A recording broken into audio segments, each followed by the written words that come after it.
ายใน1เดือนขัวมิตรภาพลาวไทยแห่งที่5สามารถเก็บรายรับได้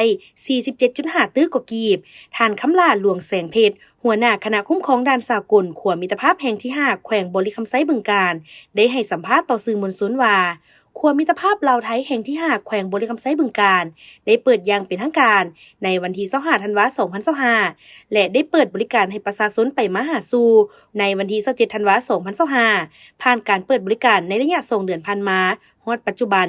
เห็นว่าหลายอย่างมีความสะดวกสบายขึ้นโดยเฉพาะแม่นการขนส่งการไปมาหาสู่กันระหว่างประชาชนสองชาติมีหลายด้านได้เพิ่มขึ้นโดยเฉพาะเวียกงานจัดเก็บรายรับเข้างบประมาณที่เกิดขึ้นภายในด่านเป็นต้นเวียกงานภาษี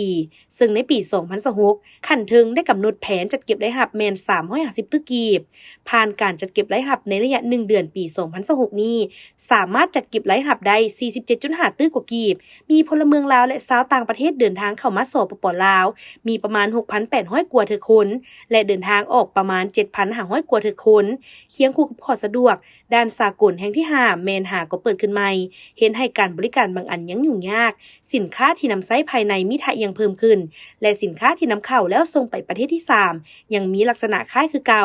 สาเหตุย้อนถนนหนทางยังบ่สามารถรองรับโดยเฉพาะแม่นเส้นทางเลข8ที่มีการขนส่งออกไปประเทศเวียดนามแม่นเปเพหลายยังบ่ทันสามารถรองรับให้การขนส่งได้ตามมาตรฐานน้ำหนักของสากลรองรับ11ต้นต่อเผา